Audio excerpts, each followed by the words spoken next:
Hi, welcome. Enjoy the content, subscribe, and turn on notifications. Melissa was tired of hearing the same so-called compliments from her own mother. You deserve more, Andrew is nice, but something's missing, one day you'll see you could have gone further.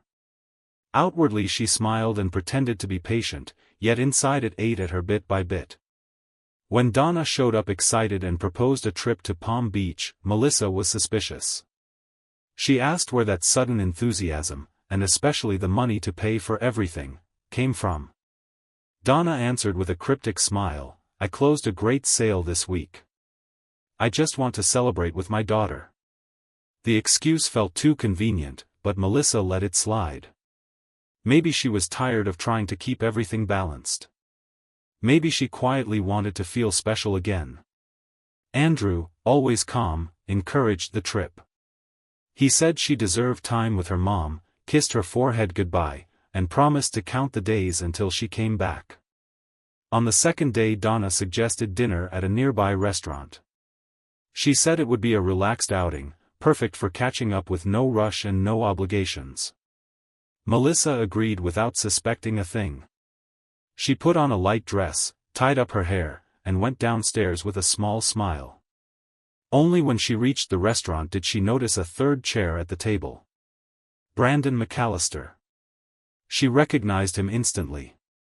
She knew exactly who he was, and she also knew he had always been Donna's ideal match for her. Since their teens her mother had dreamed of seeing them together. Brandon stood to greet her with the confidence of someone who already felt part of the story. Donna, acting casual, said they'd bumped into him at the hotel and thought dinner together sounded great. But Melissa saw it clearly, the whole thing had been set up from the start, and she was the last to know. As she sat down, Melissa forced a smile, but inside she was connecting the dots. The great sale Donna had mentioned now sounded like a flimsy excuse. One look at Brandon, so comfortable, so invested in the act, was enough for the silent conclusion to click. He had paid for the trip. That explained everything. Dinner dragged on longer than it should have. Brandon was a smooth talker, telling stories with perfect timing, knowing when to pause, when to flatter. Donna fueled every exchange, finishing sentences, laughing before the punch line, nudging her daughter with discreet glances and comments that mixed charm with judgment. Melissa tried to keep her guard up, yet felt it slipping.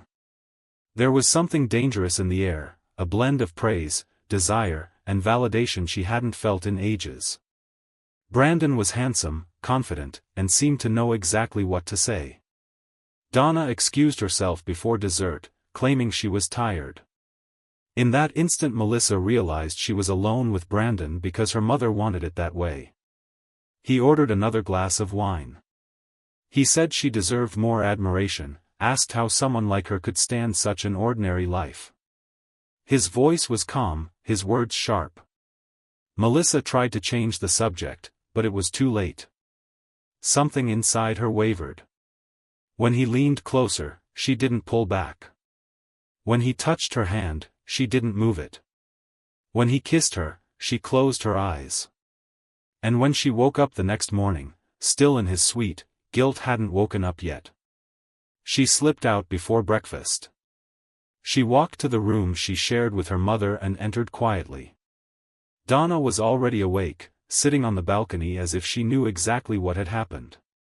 She only asked, "Sleep well?" Melissa nodded and headed straight to the bathroom.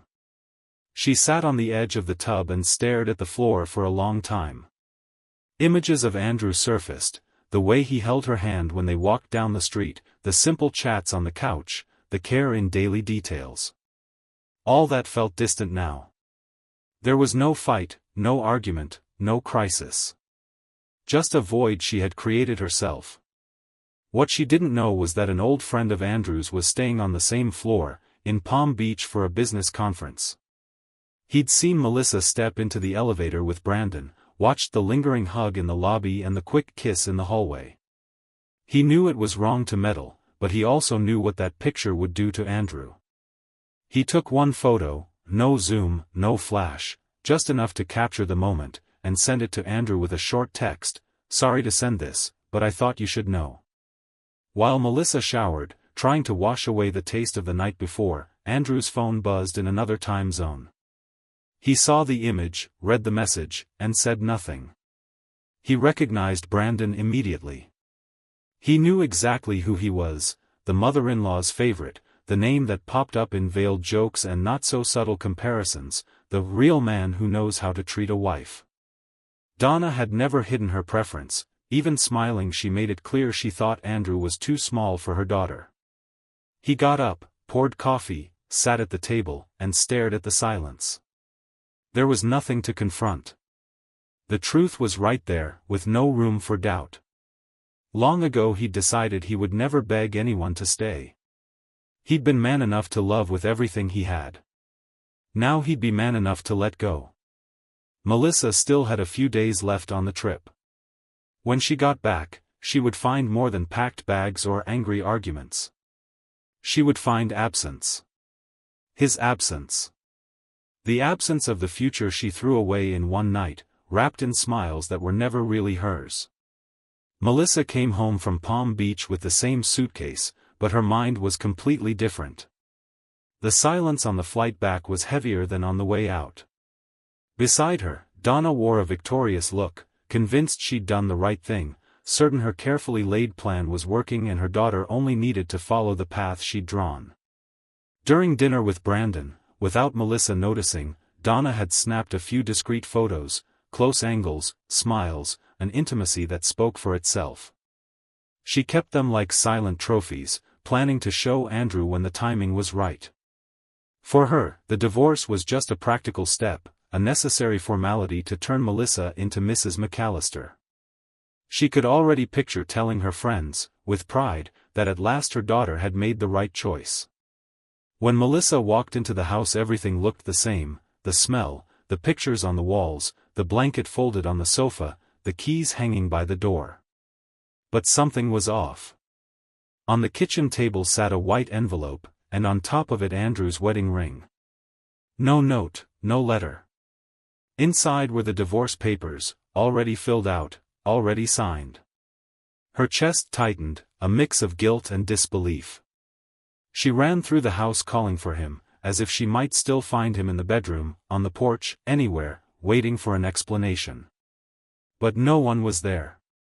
Andrew was gone, leaving only the end.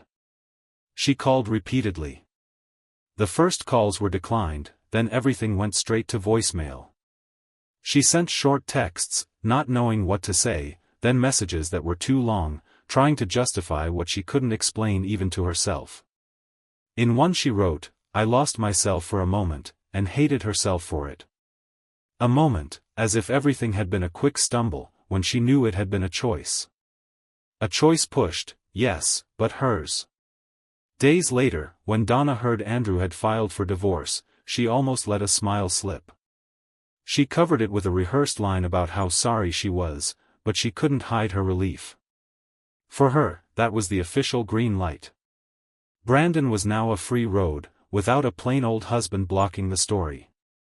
The process was swift, and within weeks the divorce was final, simple, direct, uncontested. Andrew didn't want anything else, just distance. Donna reminded her daughter this was the time to truly start over with someone on her level, like she'd always said. Melissa, confused and fragile, let herself be swept along again. She accepted Brandon's dinner invitation without really knowing how she felt. She accepted the compliments, the gifts, her mother's approving looks. Before she realized it, they were appearing together in photos, dinners, events. Her face started showing up in society columns on the arm of the heir to one of the state's most influential families. The image was perfect, the newly single woman, rising from the ashes with class, rebuilding her life alongside a rich, handsome, well-known man. It was everything Donna ever wanted. Brandon made it all look easy. He was great at selling ideas, he sold the promise of stability as if it were simple. Melissa went along even though a hollow feeling inside her grew by the week. She remembered Andrew in ordinary gestures, folding clothes, the corner of the bed he used, the way he listened when her thoughts got tangled. With Brandon, everything felt like a performance. He made her laugh, but it was always a quick laugh. She got used to hiding the discomfort, working hard to keep up appearances. After all, everyone said she looked better than ever, everyone except her. A few weeks later she started noticing a pattern in Brandon's conversations. He always dodged delicate topics, never spoke in depth about the family business. Whenever a reporter approached at events, he whispered in her ear and whisked her away. She thought she was overreacting, but the feeling that something was wrong kept growing. Then one random morning the news exploded online. The McAllister name was everywhere. Still in bed, Melissa grabbed her phone, heart racing. The first headline knocked the wind out of her: Brandon McAllister under investigation for tax fraud. She kept scrolling. Money laundering, offshore accounts, the father and brothers involved. All family assets were frozen by court order. Police had raided the properties, and Brandon had been taken in for questioning. She sat up trembling. She called him, out of service. She called her mother, and Donna answered in a panic, glued to the TV. She said it had to be a mistake, but the footage told another story: the McAllister family being escorted into police vans, luxury cars towed away, the glass castle collapsing one piece at a time. Melissa spent the day trying to grasp how everything had fallen apart so fast. The life of luxury evaporated like a bubble. The name that once opened doors now slammed them shut. And her image, once linked to success, started showing up in articles as girlfriend of the investigated heir. The pain of watching everything crumble was huge, but something hurt even more, realizing her mother didn't seem sorry for the choices she'd forced. Donna just looked frustrated for betting on the wrong horse. Brandon had been the centerpiece. With him in jail and the fortune frozen, all that remained was the bitter taste of an irreversible mistake. The triumphant look vanished from Donna's face, replaced by the defeat she'd built herself. And for the first time, Melissa began to question everything she'd swallowed in silence. The scandal was still fresh on the headlines when Donna showed up at Andrew's house. No call, no text, she just appeared, as if urgency and chaos justified barging in.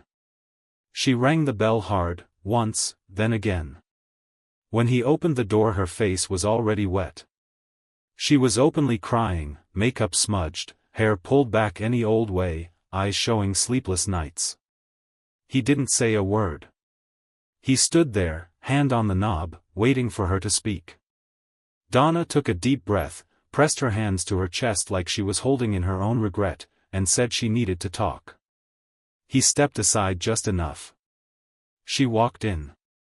On the couch she tried to stay composed but soon broke down. She said it was all her fault, that she'd manipulated her daughter from the start, that she'd rejected Andrew for being too ordinary and had pushed Brandon instead. She confessed she'd always believed she had the right to decide Melissa's future. She said she thought she was protecting her, giving her a better destiny, but now saw she'd done everything wrong. She spoke of Melissa's empty stare these past days, how her daughter barely spoke, just obeyed, walked around the house as if carrying 100 pounds on her back. And that, deep down, it was Donna's fault. She was there to ask forgiveness, not out of convenience but out of shame. She was sorry for every word, every hint, every time she belittled Andrew in front of Melissa to make her believe he wasn't enough. Andrew listened in silence.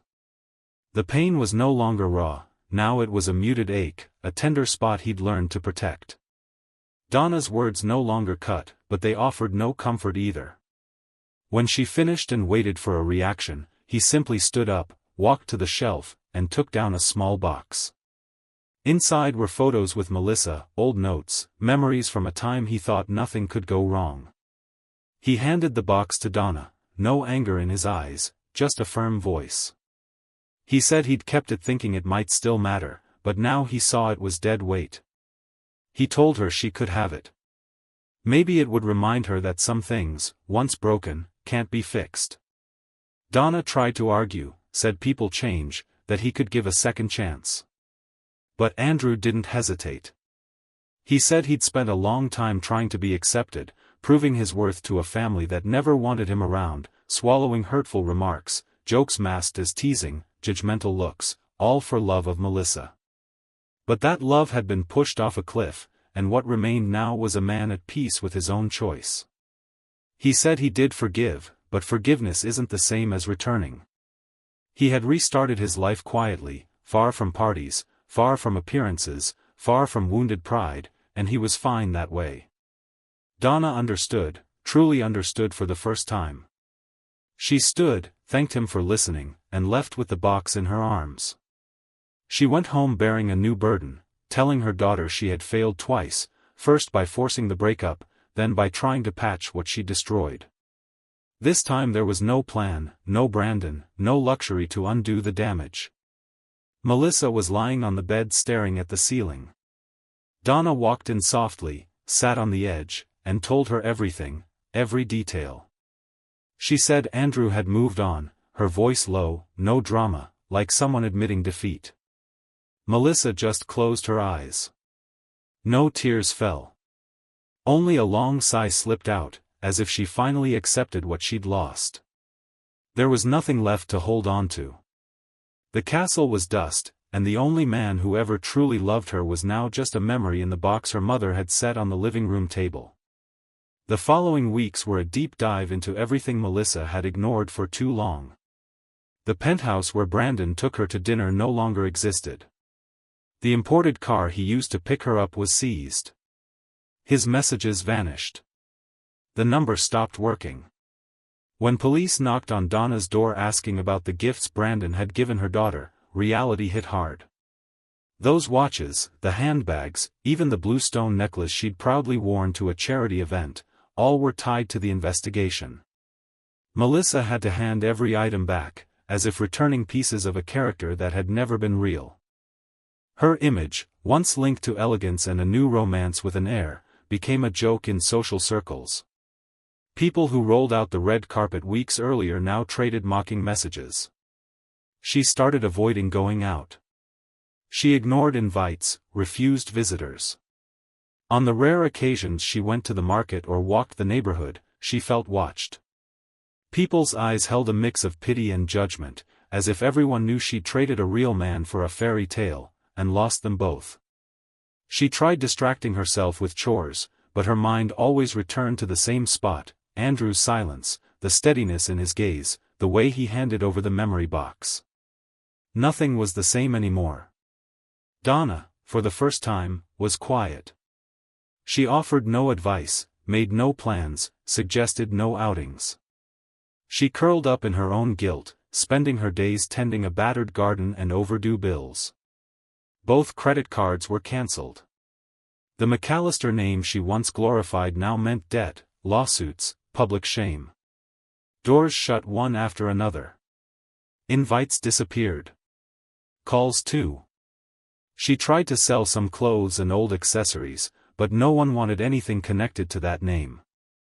It was as if everything was tainted. The entire family had been wiped from the city's elite, and with them any trace of status Donna thought she'd one day enjoy. With no way out, the two packed their bags and returned to the old house on the outskirts of New Jersey, the one where Melissa grew up, the one Donna always said wasn't good enough. Now, with no choice, they'd sleep in the same small rooms, surrounded by the same walls they'd tried to leave behind. Walking through the front door, Donna tripped on a floor crack that had been there since the 90s. She stopped, looked around, and muttered that it was punishment. Melissa said nothing. She went straight to her room, closed the door, and lay down fully dressed. She didn't cry, didn't scream, just stared at the ceiling for hours. When sleep came, it was broken and heavy, like sinking and floating at the same time. The days that followed felt repetitive. The morning alarm was replaced by neighbors mowing lawns. Melissa would wake up, eat a little, scroll her phone aimlessly, then lie back down. Her social media was scrubbed clean. She deleted every photo with Brandon, every record of parties and trips. She kept only one picture with Andrew, from an ordinary weekend when they were laughing on the living room floor. That hurt the most, because in that shot there was no luxury, no status, only truth. She tried writing him a letter. She filled almost 2 pages, writing about regret, the blindness that guided her, how much she missed him. When she finished, she tore it all up. She knew he didn't need to hear anything else. He had already heard too much, had been patient beyond reason. If he was at peace now, she had no right to drag him back to the place he'd fought to leave. She tucked the shredded pieces inside an old book and went silent again. One evening Donna was making dinner and asked if she wanted to help. Melissa paused for a few seconds and said she'd rather not touch anything. Donna got the message. It wasn't about food. It was about everything.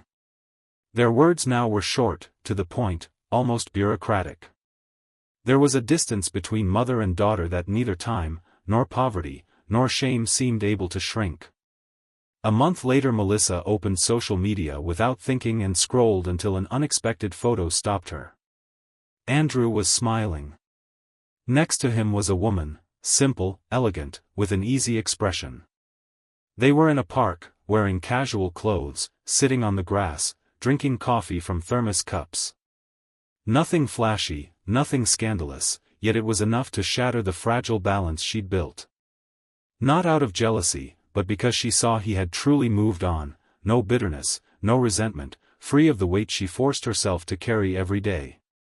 Melissa closed the app, pushed the phone away, and stared at the ceiling once more.